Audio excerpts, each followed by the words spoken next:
Welcome back, you degenerates, to the #1 fantasy football podcast in the world. I'm Billy, and I'm here with Mr. Joe Green behind the camera. And Mike is unfortunately not with us today. His wife, Nicole, has a back injury, questionable for their honeymoon. The injury stemmed from carrying their marriage. Just kidding, Nicole. Hope you feel better. Hope you go back on your honeymoon. Without Mike, there's 3 cameras, 1 man. Whole lot to say, not a lot of time. Sign up for the Listener League if you haven't already. They are available until the end of this weekend. You must tag 2 friends on the Instagram post we posted, and you must be following. Don't be a bad person. Have that follow button, click it, watch all of our content live. Follow, subscribe on every social media platform. Interact, give us a comment, tell Mike he's ugly, whatever you have to do. Without further ado, we're going to get some news. First, Tim Tebow, rest in peace.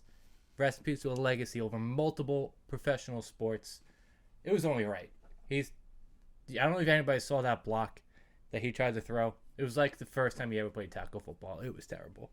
Next up, we have a couple cuts. Wait, you think there's any sport he could jump to next? Like, is basketball or hockey? He's like, maybe? Isn't he like 6'6"? 6'6"? He could easily go play like African basketball. What if maybe the Rockets need a 6th man? Well, Tim Tebow action, or I'm sure in the NHL he'd fit in somewhere, right? Nah, there's no way he can skate, dude. There's no way he can skate, and hockey players would absolutely hate him.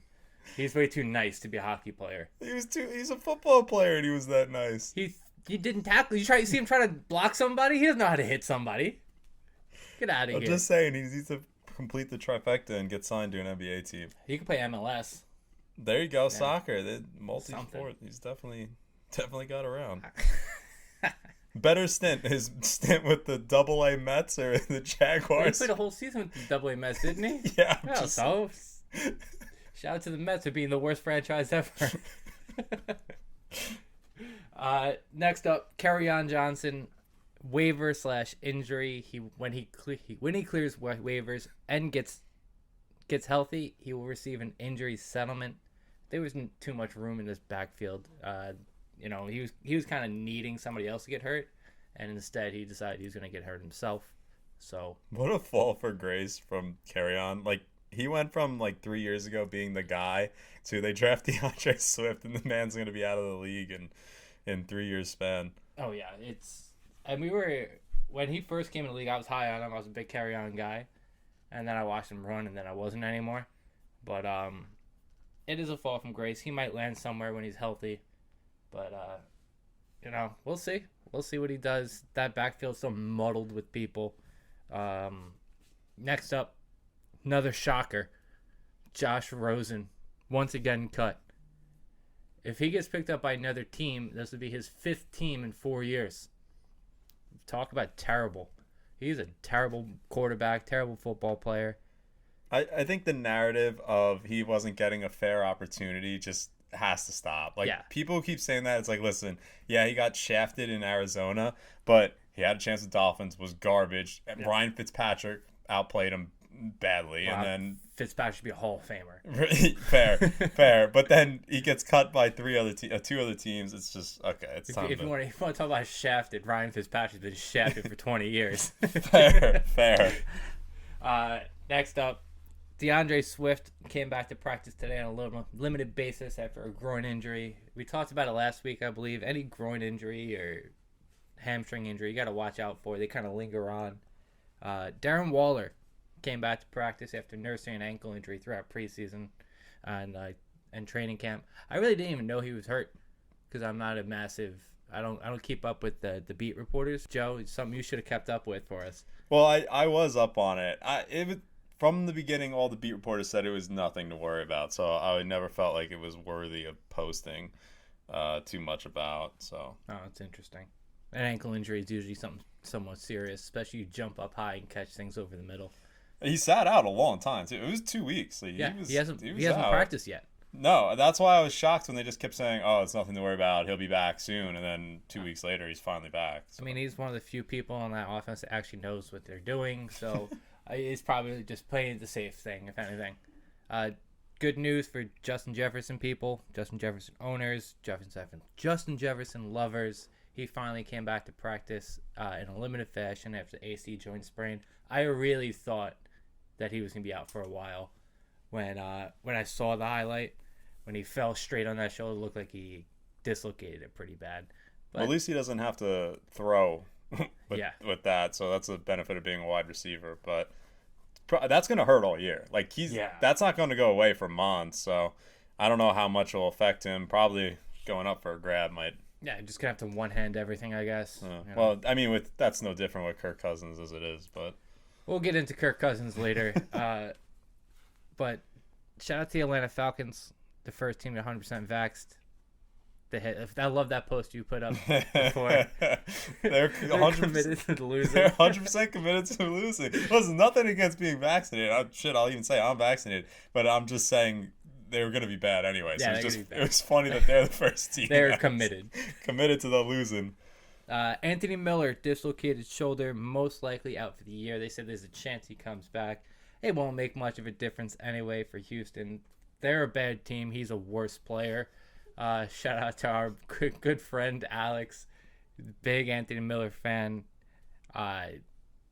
He wasn't really going to be good at all, especially with the unknowns at quarterback.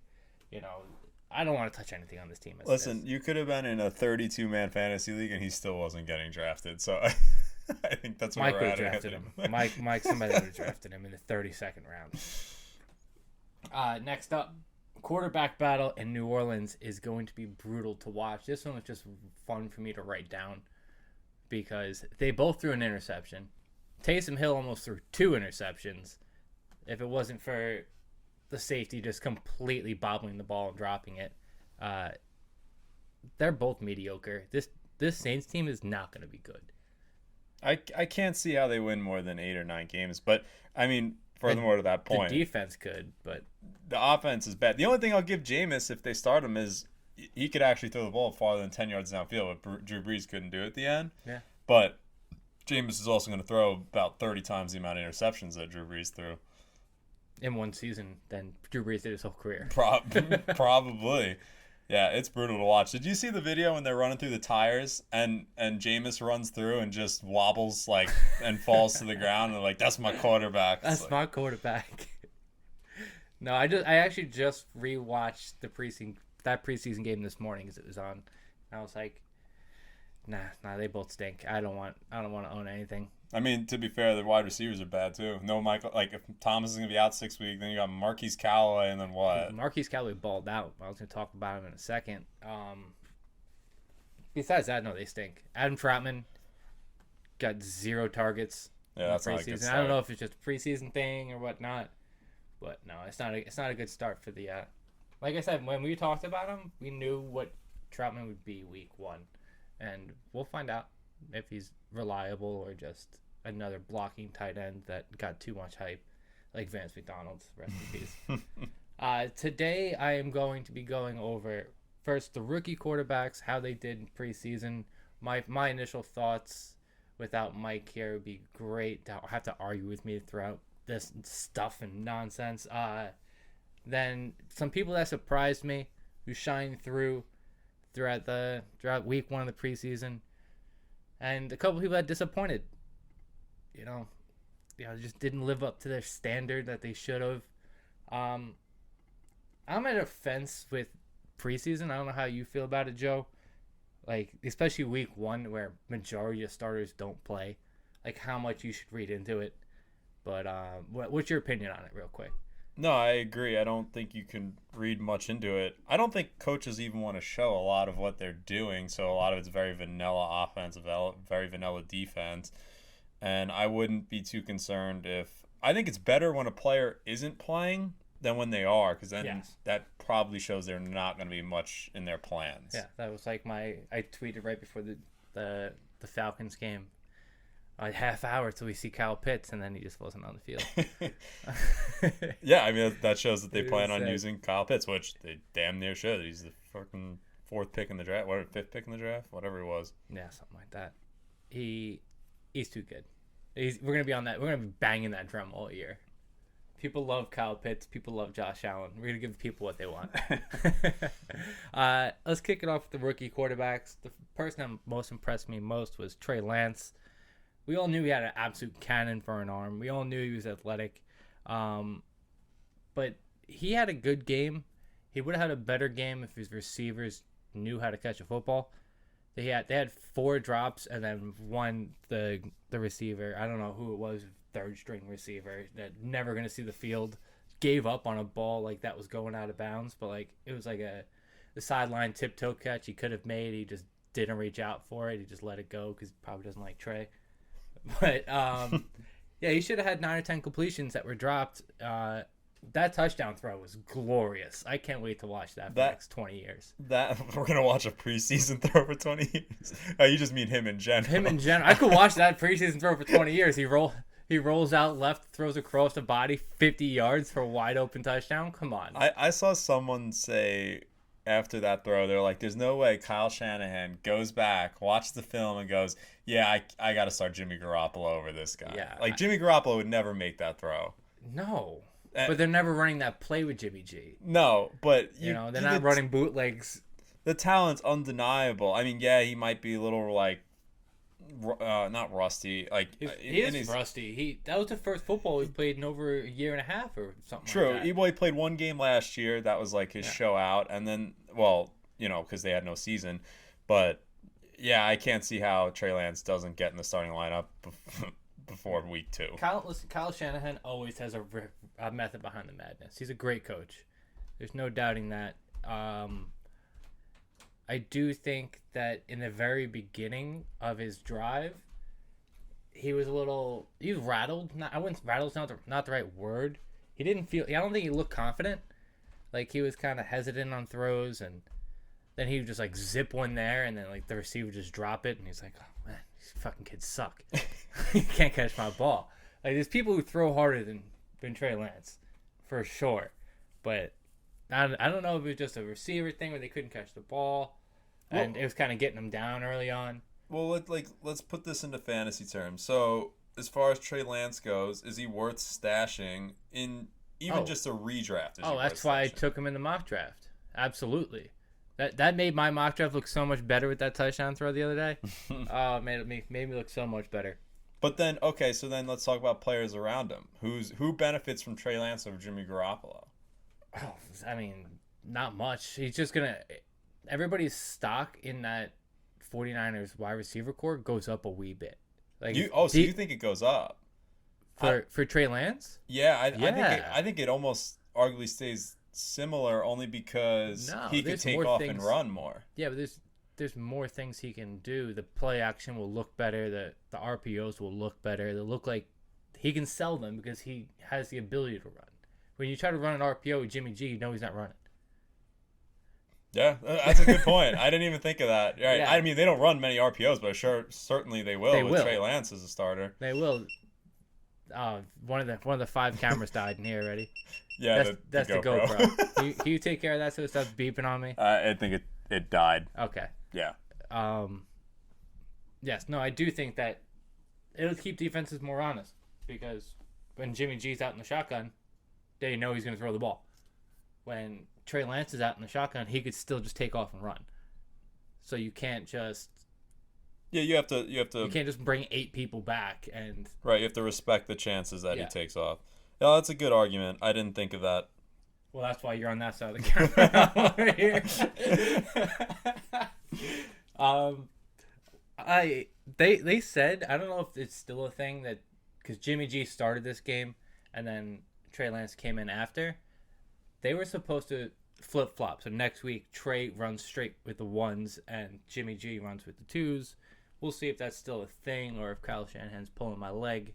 I just want to see whenever he becomes the starter, because he will become the starter. I think by week 1 he's the starter, personally. That full bag of tricks that Kyle Shanahan brings out is going to make that offense look real good, especially if Debo stays healthy. And if all those weapons stay healthy, that's a dangerous team. Yeah, Jimmy Garoppolo was, fucking one of those porn stars when that play came up on his TV, and I think he instantly got soft. Yeah, he was back in the locker room and It's like, oh, fuck, there goes my job. And then the girl gets up and leaves. He lost both at once. She's like, wait, you're not the starter? Jimmy, you're not that handsome anymore.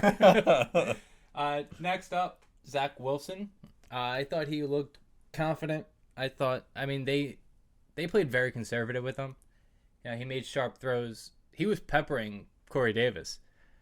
He made Corey Davis look like a stud, for whatever that's worth. But I did mention it, but 2 weeks ago when we did the wide receiver rankings, because when we did the mock originally, because you shit on me because I drafted him last week. Yeah, I didn't get to really explain myself. So then when I dove deeper into doing the rankings, I realized, hey, if somebody's gonna succeed and help Zach Wilson be a better person, it's gonna be the vet. It's not gonna be Denzel Mims. It's not gonna be Elijah Moore. It's gonna be the guy who knows how to play football, knows how to run the routes. You know, can help him audible out if he needs to, things like that. A wily vet, but he looked good. He looked good. But that was my reason for drafting Corey Davis back when we did a mock draft back you in didn't say June. That. Well, no, of course I didn't we say just shit that. on you. You guys just shit on me. I never even explained my logic behind it. But I just laughed at like the 180 or 360 you guys did, and all of a sudden it's like, oh, Corey Davis, is on the side, and it's just hilarious because the last 2 years, we've been doing this 3 years. I was a Corey Davis guy last year. You were a Corey Davis guy last year, so it's just funny that. I mean, mainly because I'm a big Ryan Tannehill guy, and I am again this year. But I felt like they took a very simple approach with him. Just get him some reps, get him out of there, because it's still a new offense. You know, the player's still trying to learn it. You know, I don't think he did anything particularly well, but he was out there, which really caught my eye. He was out there, made a throw for a first down, and then started talking shit to the defensive lineman, and I loved it. That poor little pretty boy was talking shit to these massive dudes. Like, no, it's preseason week 1, buddy. Take it easy. Take it down a notch. I love the fire, but they pulled him after that drive. They're like, all right, buddy, get out of here before you get hurt. I mean, with all this being said, I can't, unless you're in a dynasty league, I can't see drafting Zach Wilson. No. I don't think there's upside. And I mean, I'm not going to lie. I'm not sure I want to own anything Jets other than maybe Corey Davis at the right value and what's his name, the running back, Michael Carter, right? Or I mean, it depends who the running back one is when week 1 starts. Well, who's it between Carter and Coleman? But Coleman's going to get hurt, so you might as well just take them both. But even then, the Jets are going to be bad. I just have a hard time taking. They'll be better than last year. Already, that offense in the four plays the starters did, they looked better. They looked better than the whole offense did last year. So they're going to take a step up. Their secondary is absolute garbage. So they'll be behind, and Zach might have to throw a little bit more. But at best, he's a low-end streaming option. Yeah, like, you didn't want to own Sam Darnold last year. You know, you're not going to want to own Zach Wilson this year. Well, it's not even. I don't care which rookie quarterback you throw on the Jets. It's just the worst situation out of all of them. Yeah, especially Trevor Lawerence because he stinks. Oh, right.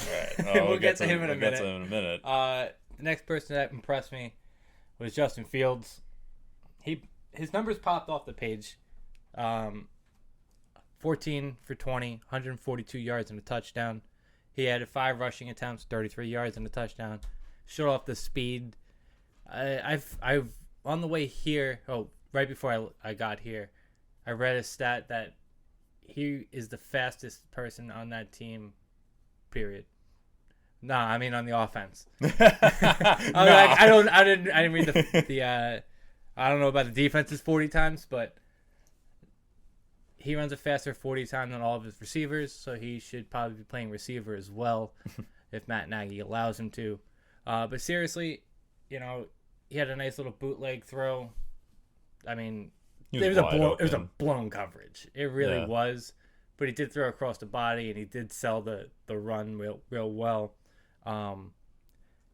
Is Matt Nagy still saying that and Andy Dalton's the week 1 starter? He hasn't said anything on the competition. I mean, he is pretty stupid, though, so I wouldn't be shocked if he still threw Andy Dalton out there, even though it's very obvious that they have a better shot at winning with Justin Fields. But I don't know that also his numbers were as impressive as he played. He almost threw like 2 or 3 interceptions early on. And he fumbled. Yeah. Also, he played the third stringers for oh my god, I forget who they're playing against, but he was the only one who didn't play against starters. All the other rookie quarterbacks played starting defenses. Very true.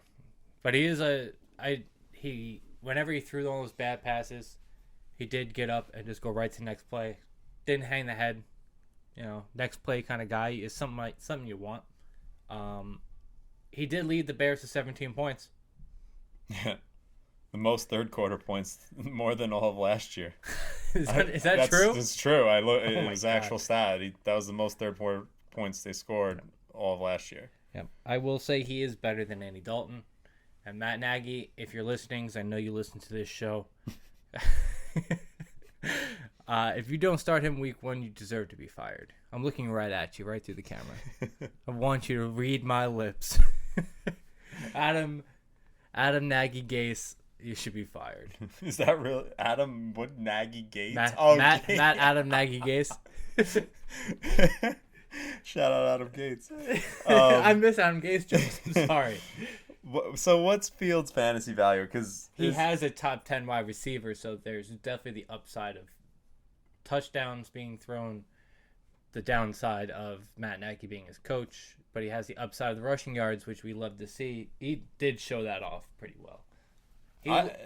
He had one run down the close sideline, like towards the camera, and it looked like he was in fast forward and everybody else was in slow motion. He just like scrambled out and just sprinted faster than anybody could even walk. It was insane.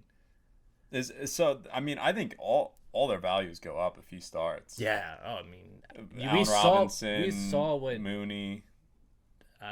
We saw what Andy Dalton did last year. And it was a whole bunch of nothing. Like he's washed. He's not good. Once he was a great quarterback.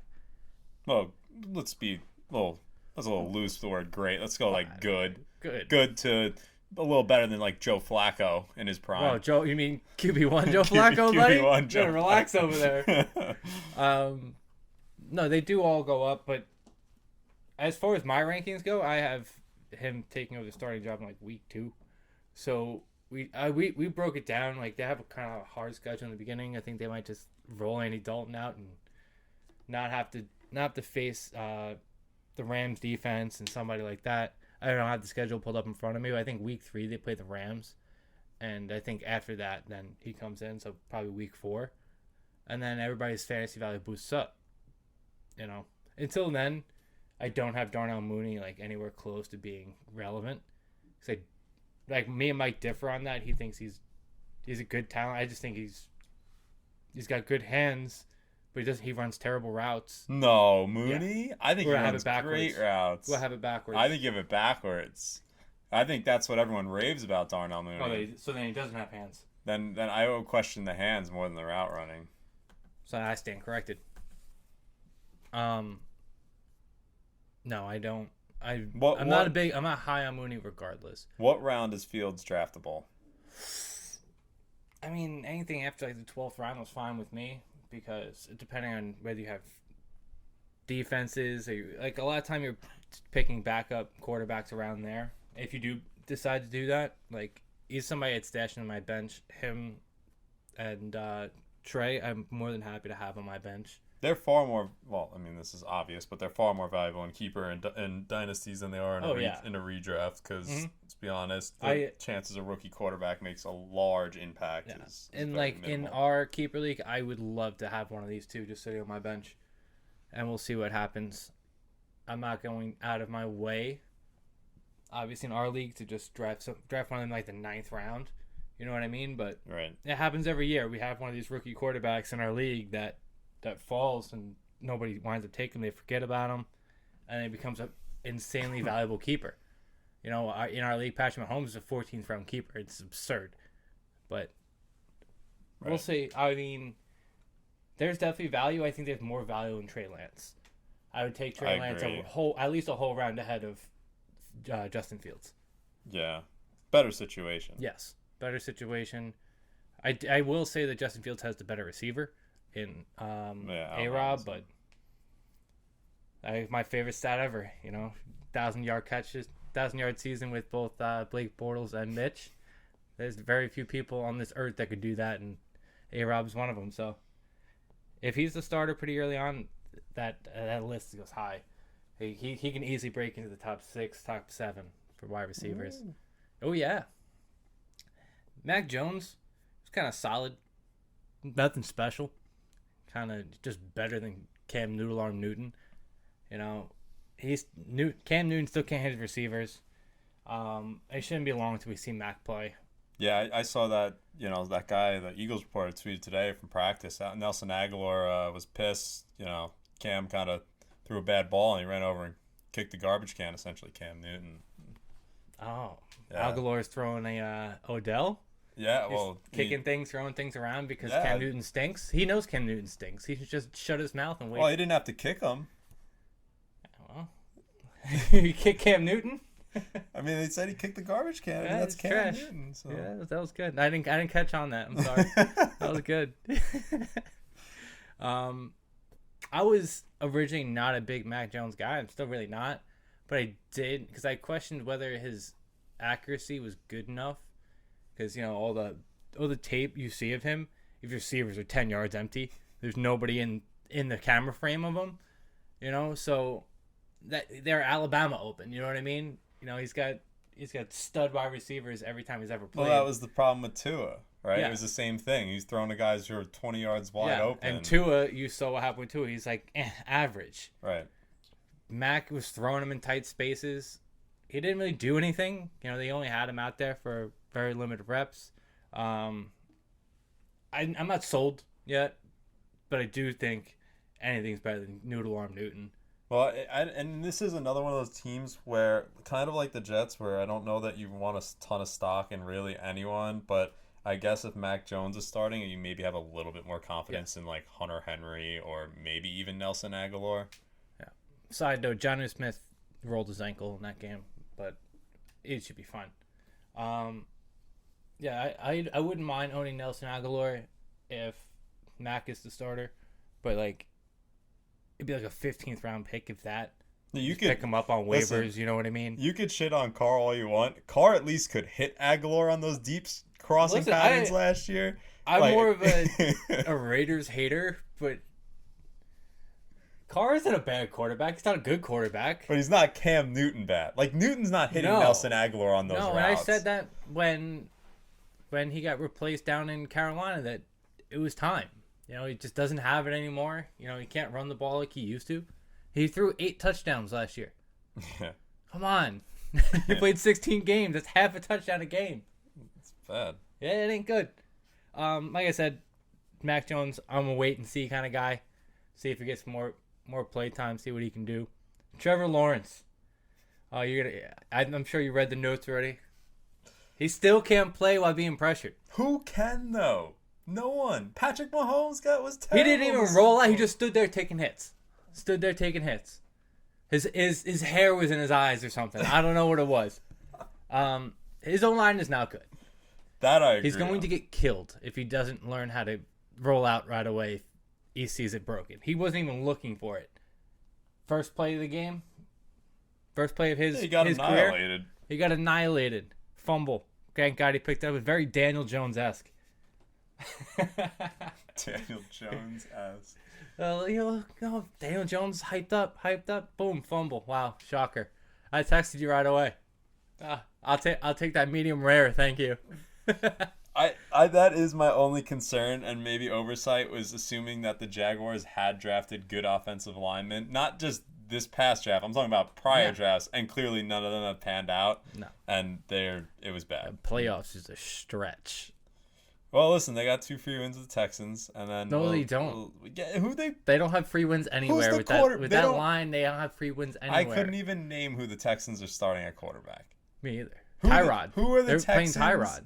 Who are the Texans? Tyrod, the best receivers? Game manager of all time. Who are their wide receivers? They got rid Brandon of Brandon Cooks. No, he's gone. Oh no, they do have Cooks. They still got that. He can't get hit in the head. Will Fuller is suspended for steroids. Will Fuller's in Miami. Oh, he's keep up. He's suspended. That's like on the other side of the camera. And then they traded Randall Cobb. I don't even know who's left. Fucking Randall Cobb. Listen, there's no denying he's got an arm. There's no denying it. You can't. It's that simple. He hit Marvin Jones a few times. Marvin Jones' stock is skyrocketing at the moment. I'm sure if you go into like an ESPN mock draft, he's like being drafted in like the 9th round now, just because of the hype. I think that was a great signing for them. I talked about it when it happened for the Marvin Jones, similar to Corey Davis. You know, he's some veteran help in there. I don't know, man. He had a couple good throws. He had a couple really bad ones where he threw the ball away, but it was inbounds. You know, if he's playing, like at that point, like some of the corners weren't playing. You know, Denzel Ward's not out there. Denzel Ward's taking that to the house. You know, just tossing it away right by the sideline, but not making it to the sideline. I think fantasy-wise, right, if you're looking at Trevor Lawerence, in a redraft league, there's almost zero chance I would draft him. In a dynasty league, super late. A keeper league, super late. But there's almost no upside to him this year. In a dynasty, you had the rookie draft, and he's still going to go in the top 4. Well, probably top 5, because I'd probably take Kyle Pitts over him, personally. Yeah, I don't disagree with that. But I think it's very clear that his situation is just as bad as Zach Wilson's, like just maybe a little better because he's a little bit better running back. But boy, like not really. James Robinson. James Robinson, by the way, got most of the first team snaps as he should. Travis Etienne was nowhere to be found.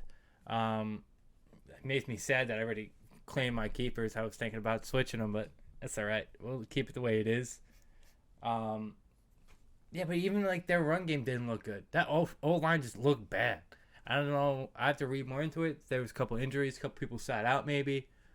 But I don't remember them being that bad last year. Maybe Gardner's just better than he is. Gardner didn't play last year a lot though. Remember I know. They had Jake Luton. Jake Luton, Big Arm Luton. Big Arm Luton. I just think their situation it's nearly just as bad as the Jets. I just think it's slightly better because of the running backs and wide receivers is more depth, where I think the Jets is really just Corey Davis, and you're hoping on a bunch of them. No, over there you have Corey Davis, James Crowder. Oh, I forgot about Crowder. Right. You have Elijah Moore, who's supposed to be this insane stud. Yeah, I love these. He's going to be like the dude Tajay Sharp, the Titans thought was better than A.J. Brown. I drafted Tajay Sharp one year. Right. Sad day in my life. I'm not writing him off just yet for the season. Now O-line's got to figure it out, though. Let me get a whole game of Trevor Lawerence before I truly shit on his life. You know what I mean? It's more of a hate thing because we have that bet now, if anything. Right. Kellen Mond stinks. Any idea that he was going to overtake Kirk Cousins? Shut it down. There were people who were with that mindset? Oh, yeah. I didn't know that. Oh, yeah. You got to get to the deep depths of Twitter for that. But, yeah, it's there. There's a whole Reddit forum for it. I don't even know why that was a conversation. And I don't like Kirk Cousins, but there's no way I would think Kellen Mond is. He's mobile. Like he stinks. He's bad. He was playing against the 4s and couldn't produce. So. No, you don't have on here Sam Hellinger for the Colts. I mean, obviously he's not going to start. He's not going to play. Like Carson Wentz, assuming. Well, that's a stretch, assuming that Carson Wentz stays healthy. Well, don't they have Easton too? They do. Easton's better. I didn't watch, but I'm just saying you didn't have Sam Hellinger on here, so. No, I didn't. I don't think he's going to see any playing time. So, I'm talking about people who had a chance, and Kellen Mond. There was rumors that he was going to try to overtake the number 1 for whatever reason. I don't understand. It's a cold take. No, what take should be on here. It is a little hot. Probably might be a little bit more mild now. There might be a QB competition in Carolina. PJ Walker was a baller. Yeah, I mean, I know, like he is like the preseason king of balling. That he is. And it's kind of hot to say that he'd take over Sam Darnold, but he looked really, really good. He is good. He's a great backup. He's a great backup. Yeah, I was gonna say because last year he started like 3 games and threw 10 interceptions or so. No, he threw 6. You can't play. So I'm not saying he's exactly been great, but I thought he was really impressive. No, he did look good. There's apparently a wide receiver controversy over there. Between who? Between Terrence Marshall and DJ Moore. Why would Robbie Anderson not be in that conversation? Robbie Anderson is in the slot. The slot? He's like an X guy. He stretches the field. Not last year he was. Last year. Oh, right. Yeah. You're right. No, I'm wrong. Yeah. You're right. He did. Terrence right. Marshall. I don't know. One of the beat reporters for the Panthers tweeted out today. There's some real controversy. They're splitting time in the same position. That's interesting. He looked really good. He is really good. Are you worried at all about DJ? Like, forget even the competition, DJ with Sam Darnold. I'm always worried when somebody's getting the ball thrown to him by Sam Darnold. I like Sam. Sam's a nice guy. You know, smooching Sammy. I worry about DJ just because CMC's back too. Yeah, there's a lot of mouths. Like, that's a guy who gets 100 That team catches. is talented, man. That team is very talented, but there's a lot of mouths to feed, and CMC's gonna eat a lot of them. I know it's hard to tell, especially with DJ Moore, because he was consistent last year with his targets and with his receptions at the yards, but he just couldn't score. No, I think he had 4. Yeah, he had 4, and he had 3 the year before.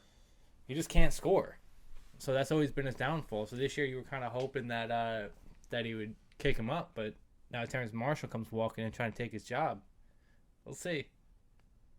Did you watch that game? Oh, you just said you watched that game. I watched PJ Walker. So Terrence Marshall's good. There's a sizable hype train behind Terrence Marshall right now, and I know it just sucks he's on a team with so much talent. That's the only reason why I didn't have him ranked, is because there's so much talent there, and I didn't realize that he'd be trying to steal DJ Moore's job right off the jump.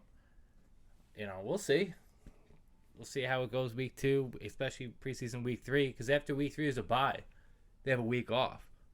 So, you know, they'll probably play a lot of starters week 3. That'd probably be the real test, I think. Let's move on, though. A couple players that shined. People who you don't know, who you may not know. First off, Marquez Callaway. We talked about him when the Michael Thomas news broke. He shines from whatever this offense was. He snagged 3 balls, 61 yards. He's going to be the wide receiver 1 on the team. There's not really much to say, but he did make a great catch, and he looked good running all the routes that Michael Thomas used to. Slant Boy Jr. coming in hot. Next up, Devin Funchess. Devin Funchess was Jordan Love's best friend. He made Jordan Love look so good, and Jordan Love is average at best. Whoa. Yeah, let's yes. stop hating on the future MVP of the league. The future MVP got hurt. He played 1 professional game and got hurt. He's made of glass. Carson Wentz Jr. That's a hot take. It's not a hot take. It might be a hot take. I don't know how much he's always injured. Jordan Love reminds me of Brett Favre. Did you see the one play he ran the wrong way? He reminds you of Aaron Rodgers. No. Brett Favre threw a ton of interceptions, was just throwing the ball up left and right. That's what he reminds me of, because the one play, the play action was going to the right, and Jordan Love went to the left, and he's like, oh, shit, I screwed up, and he just threw that thing up there and hoped that Devin Funchess would make a play on it. And every time he did. Yeah, but let's talk about Devin Funchess' fantasy value. Are you really, going out of your way now to key in on him? I'd much more be willing to take a risk on Devin Funchess over Randall Cobb. Well, not even Randall Cobb. They have Vontaze, what's his name, Scantling, that Mike said was going to be like Jesus 2.0. That happened. It's never a thing. Just like Geronimo Allison is never a thing. Amari Rodgers is good. He's reliable. Amari got no work. I did think that was strange. I don't know what the deal was with that. I had no. Oh, he had 3 catches, 15 yards. Yeah, that's no work. 4 targets. That's a dump off, man. I don't know. It's hard to tell. I just don't think the Packers' second receivers ever amount to anything. Well, Randall Cobb used to be a thing. Yeah. 10 years ago. 10 years ago. Yeah, literally 10 years ago. Now. I do. My opinion on it was that I felt like he earned the right to be ahead of Scantling or players like that. So there's only Randall Cobb and ahead of him, allegedly. I think Devin Funchess is still better than he is. My favorite person I watched this weekend was Larry Roundtree, though. I tweeted it out. I was so excited. Do not forget this name. I'm telling you. I've been telling everybody for the last 2 seasons that Justin Jackson stinks. Joshua Kelly last year told you guys he stinks. Joshua Kelly rushed for 8 times, 19 yards. Why? Stinks. He did that all year last year. He's just not good. Justin Jackson ran the ball 5 times, 13 yards. Same situation. Stinks. You know who didn't rush for 19 yards? Larry Roundtree. 8 rushes. You're loving it. You hate it. No, I don't hate it, or it doesn't. He did run against the threes, but it doesn't matter when you're running up the middle. Does it really truly matter when you're running against people twice your size? No, I think it's just like if you beat a 4-string corner, there's a difference. Right. Okay. Yeah. What I think it's just trying to make sense of the Chargers' backfield. Like, do they really just go all in on Austin Eckler, or is it just are the carries handed out amongst a bunch of guys? Like, where even if Eckler goes down, is Roundtree just getting 20 carries all of a sudden? No, then they'd spare it out. I'm guessing, but one of these guys is getting cut, and it's not going to be Larry Roundtree. Sadly, I think it's Kelly. But I hope it's Kelly because he is bad. Reports have been he's been garbage in preseason. I love this is like my new deep sleeper after watching him play. He broke off a beautiful 25-yard run, got tackled by the shoelaces, would have been a touchdown. We didn't get to see him in the passing game though. I would have liked to see that. This is just somebody who I'm gonna be very high on. Shout out to Mike for this next one though. Ramondre Stevenson, he called it a couple weeks ago when we were doing the running back rankings. He didn't rank him because he's an idiot, but he did say that if he does make the team, watch out for him. He already earned a spot on the team. No, he's definitely got a team. He's a 4th-round pick. Yeah, but he was like 5th in depth chart. Well, they have so many running backs. Yeah. The Washington football team should have won this game. The 91-yard run shouldn't have happened because of Rob's 2-point conversion followed betting the diagonal for more insight on that one. He broke over a 91-yard rush while they were just trying to run the ball, or trying to run the clock out. He tiptoed the sideline like a pro. He scored a touchdown earlier on before that. Yes, it was against a 3rd-string defense, but like we just talked about, I think that running backs facing a 3rd-string defense it means more than than a wide receiver making a good catch over somebody who just walked in, tried to cover somebody off the street. You know, there's a difference. I just think, playing devil's advocate here, the Patriots just... They stink. Well, not even that. That's part of it. Oh, they might be okay. But I just don't know how you can trust any Patriots running back. It's just every year it's... The way that Mike put it was this. If anything, he can just be their goal line guy, and that's more valuable than anything. Yeah. Especially when Cam is gone, because Cam is not going to be the quarterback for long. Because Cam right now is the person that runs the ball into the end zone, right? When you get down to the goal line. When Mac Jones starts, it's going to most likely be Stevenson. He's the biggest guy there. He looked better than the other two. Sonny Michel didn't look bad, though. He really didn't. He looked strong, looked big. I mean, Sonny's been their guy for the last... If you been a guy. No, he's just been there. He's been quote-unquote their guy because if you look, he had 900 yards 2 years in a row. Last year, I think he got hurt and kind of missed a lot of time, but he's been there. Yeah, no. The same thing with Damian Harris. He's been their guy, and he's not very good. But he might kind of I wouldn't go as far as Mike said because he said that he'd be like the LeGarrette Blount, however you pronounce his name. I read it Blount, but it's Blount. I don't think he's going to get that much work, especially year one. But we'll see. I like him as a stash just in case. You know, you can't go wrong. Najee. My boy. Najee Harris. He's going to lead the league in touches. I'm telling you now. That I wouldn't be shocked at. Oh, my God. They gave him in 2 games. He's got 13 carries. Should have well over 100-something yards. And this weekend, multiple 30-yard carries ended being brought back with a holding or a false start, and it's been brutal for him. Yeah, but that is always the concern with Pittsburgh. It was a problem last year. The offensive line just isn't great. They're blocking well this year. They just are holding. Yeah, well, they're blocking well because they're holding. Well, ref, take it easy on us, all right? It's volume, and even in the preseason, Mike Tomlin is not afraid to show that he's going to get the ball nonstop this year. So you're definitely going on a limb and saying he is a running back 1. Yes. This season. Yes. That's he's a top 12 running back? Absolutely. Well, if that's what you consider an RB1. What, you want a top 10, top 8, top 6? Well, I told you I'm drafting with my 4 spot. I also have Antonio Gibson coming as a late round keeper, but I'll gladly take him before I take Saquon. I'll take the opportunity because I know what that offense brings, and it's a lot of rushing. Well, I don't know. Last year wasn't a lot of rushing. Last year they were throwing the ball like left and right. Like Big Ben was 25 years old. They had James Conner. I know, but I'm just saying. Like Najee Harris is 3 times man James Conner. Yeah. As a football player, I'm sorry. He beat cancer. I'm sorry. I was like, I don't think you thought that one through, Billy. Well, I'm thinking it through again. Still a bigger man.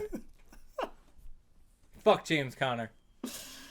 I'm just saying, if they go back to, I don't think they will. I would assume their offense changes this year to run the fucking football, but it will.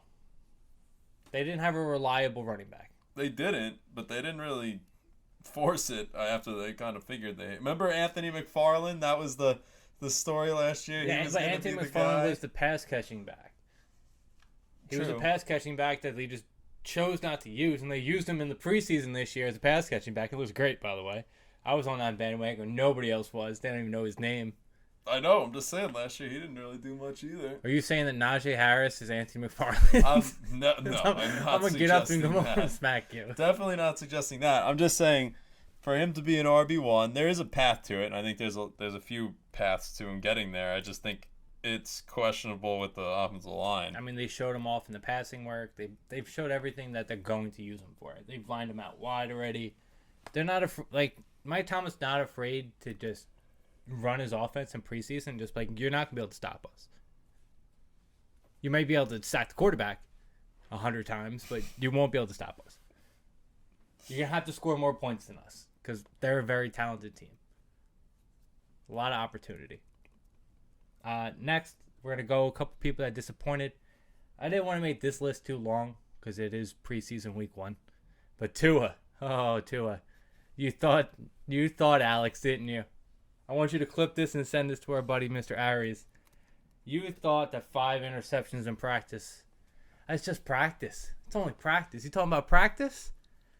What happened? Oh, is this a practice game now or is this game... Well, technically. It's preseason, buddy. You gotta play well. You have to play well. Throwing interceptions in the red zone.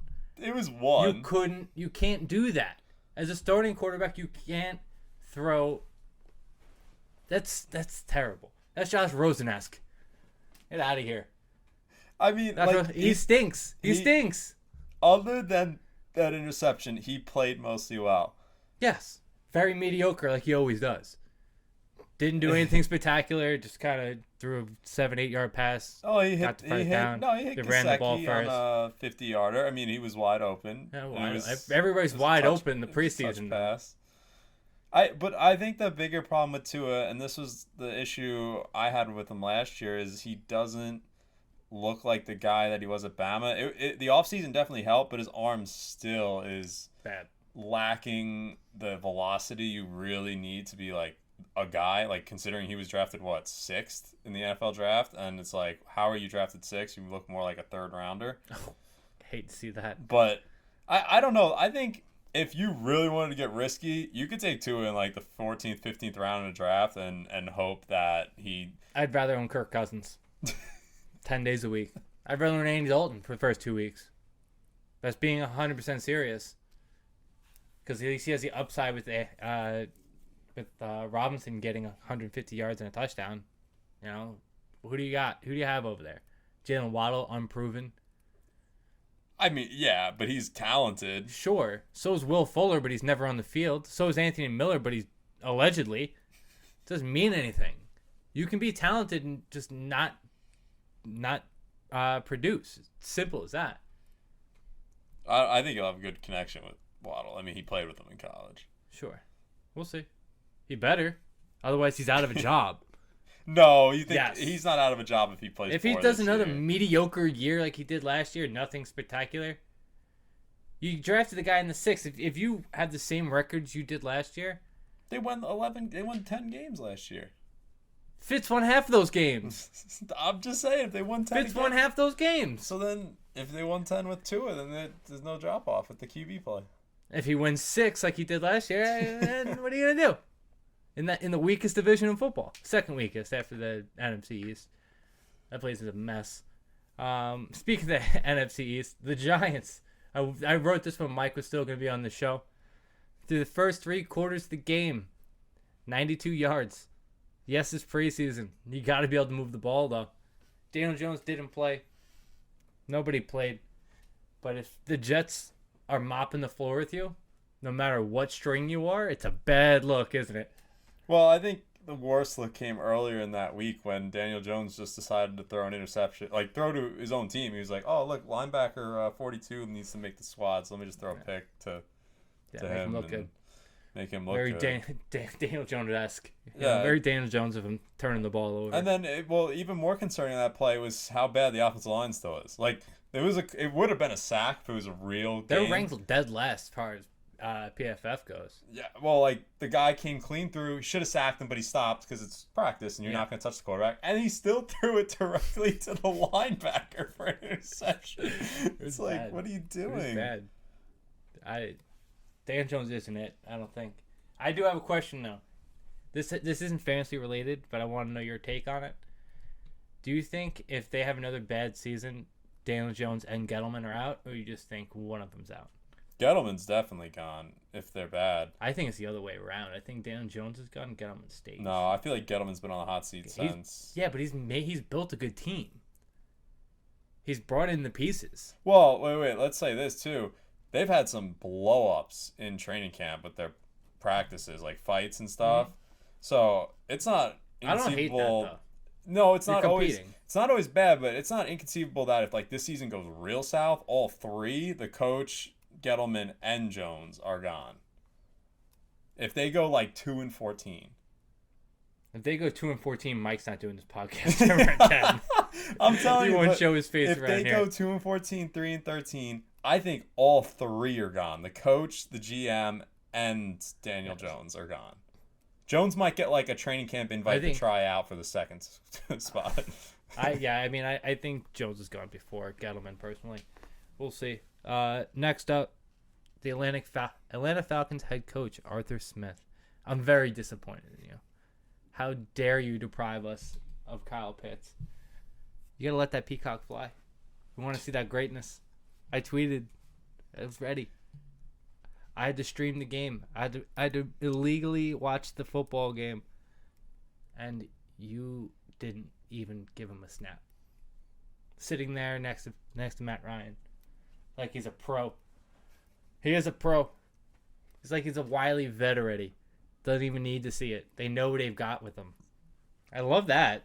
We talked about that before, but at the same time, I was so excited to just shut Mike the fuck up. But here we are, another week of, is he going to line up outside again? Is he going to be in the middle?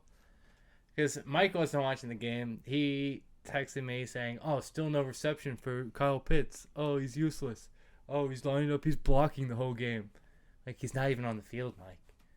That shows you how much Mike's paying attention. He's not even there. I mean, because it wasn't easy to find the game. Because where we were... Yeah, but you can't say he's blocking the whole game, and then it turns out he's not even on the field. First off, hop up on Twitter real quick, Mike. It's that simple. But, like, he was watching the Bills-Lions game. I had that on the TV, and I had the other game on my computer. But even finding the stream was such a pain. You know, because the NFL's got this on lockdown nowadays, where you can only watch whatever game they want you to watch. Listen, another week of will Kyle Pitts line up outside?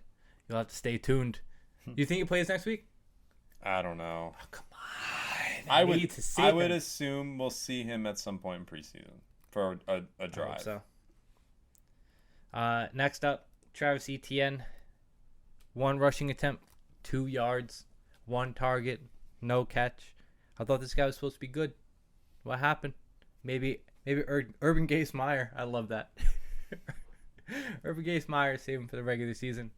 I don't think so. I just think that he realizes he's not as good as he was. This just shows how Urban doesn't he's one of these college coaches who just says, "Oh, I got to get my guy," right?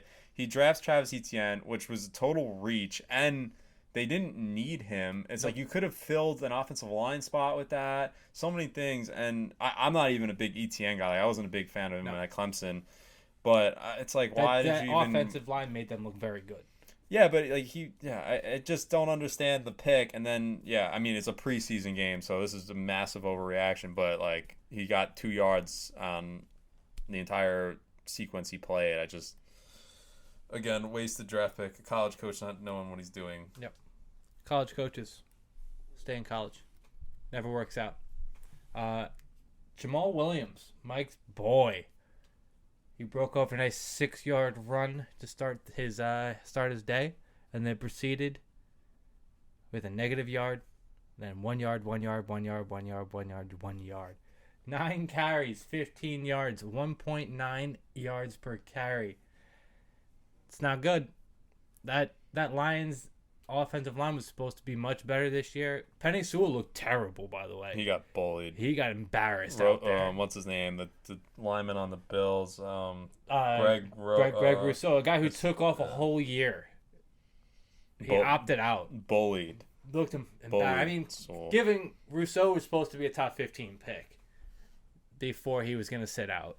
But regardless, if you went that early in the draft, they say he was one of the best linemen to ever play.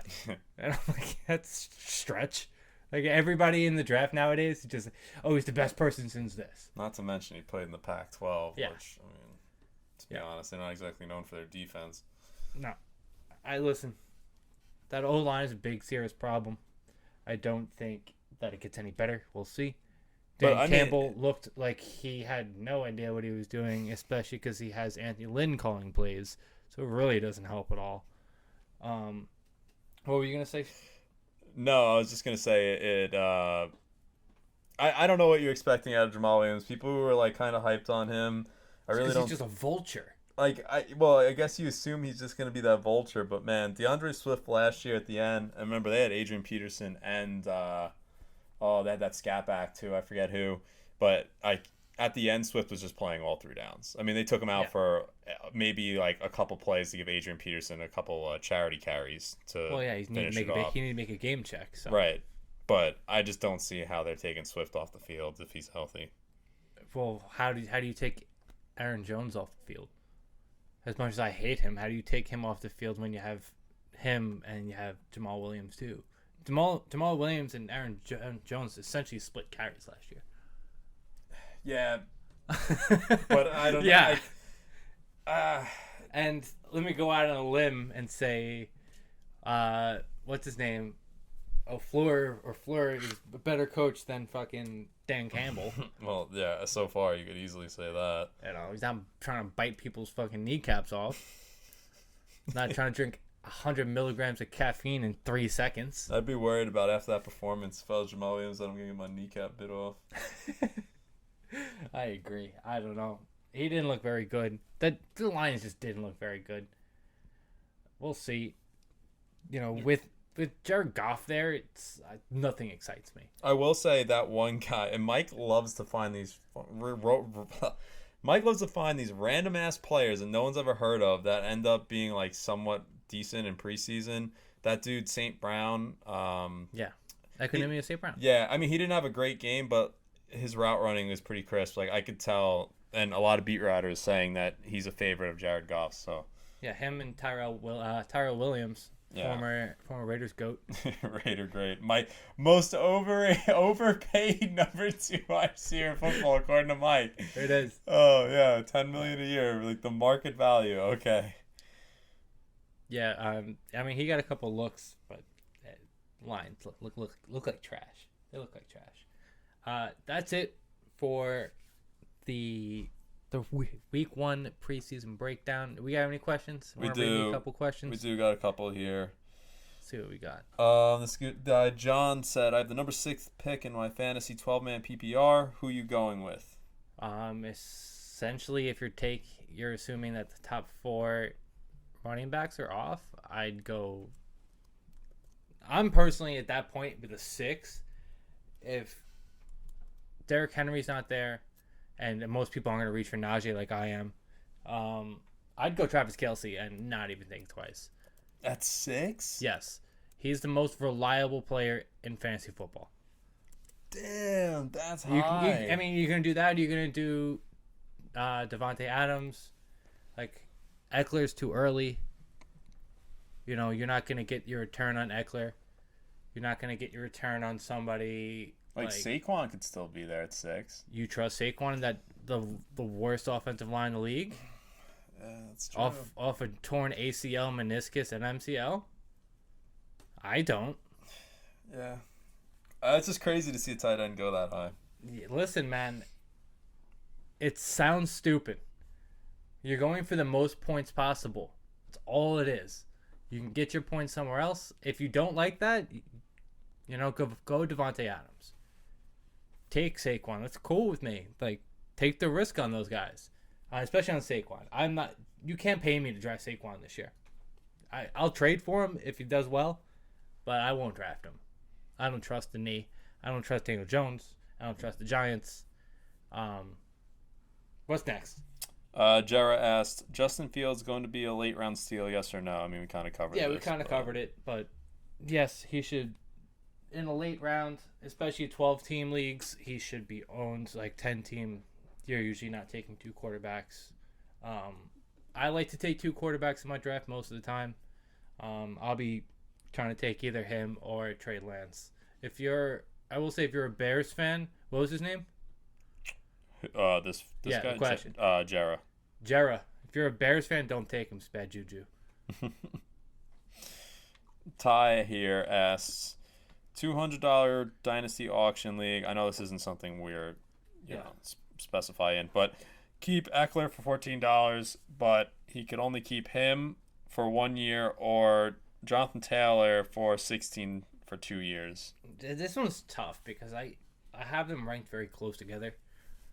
The upside with Eckler is PPR. You said it doesn't say if it's PPR. I kind of lean.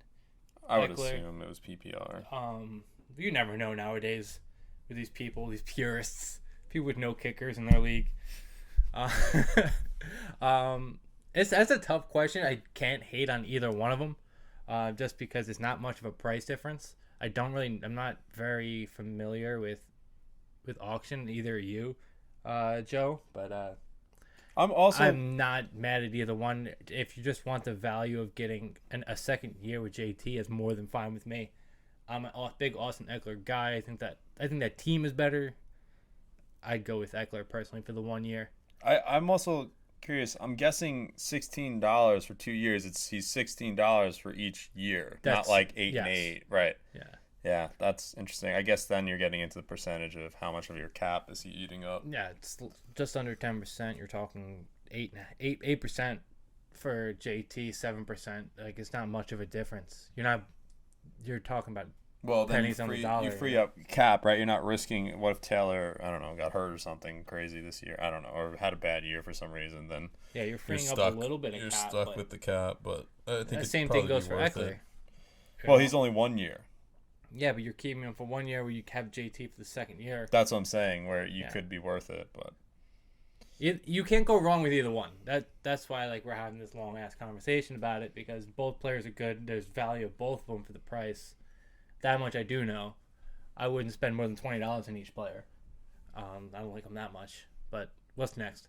Last question here is Elias asks, should I trade James Robinson, Mecole Hardman for Bobby Trees? And Bobby Trees, for those of you who don't know, is Robert Woods, who people nickname Bobby Trees. I do like the Bobby Trees thing. I knew exactly who you were talking about before when you asked me this question. It was Mecole Hardman and who else? And I'm sorry, I just put the question away. James Robinson. No. If you're the person getting Bobby Woods, I'm assuming he is. Then yes, I would, because I don't trust Urban Meyer. Mecole Hardman, I don't think that he's going to be a massive factor. Because you have Kelsey, you have Hill, you assume that he's going to be the 3, but he kind of does the same thing that Tyreek does. He's kind of like, as you love, the gimmick guy. Just a speedster. I take Bobby Trees for the better offense. And he's just been better. He's more consistent. You know what you're gonna get. I'm saying yes to that trade, but if you're the other side trading away Bobby Trees, stay away. Well, I guess if you're trading away Woods and you're getting Robinson, you're hoping Robinson's like he was last year, or some version of that. Because then the value makes sense. Yeah. Hardman's really just like a throw-in. It's really just Robert Woods for James Robinson. And in that case, I'm taking Robert Woods 7 days a week. I mean, he should be in for a big year. He's been great the last 3. Yeah. And he's got the most underrated quarterback of all time. Yeah. The ball to him. Yeah. They're going to throw the ball a lot this year, I think. Now that Cam Akers isn't there. Cam Akers, yeah. It's interesting. That's an interesting trade. Because it's a win-win both ways. It's pretty. I think it's fair, a fair trade. It's a fair trade. Nobody's, as you would say, fleecing somebody else. Fleecing. Oh man, I missed that word. Fleecing. I'd rather have Robert Woods though, personally. That's where I'm at. That's it for the questions. That was it. That's it. Like, follow, subscribe. We don't know if I'm gonna be here next year because I was supposed to do next weekend. What the fuck difference? But Mike will not be here again. He's supposed to be on his honeymoon. We don't even know if that's questionable going. As it is. He's going. He said he's going to Aruba regardless. So, like, follow, subscribe, all social media platforms. Betting Diagonal will be coming out not this week, but the following week. We are waiting for Mr. Mo Watts himself to come back from vacation. We'll be starting off with player props for the NFL, and then we'll be doing win totals, things like that. Some trends we're going to be aiming for. Check it out. It's going to be a good episodes. We'll see you fuckers next week.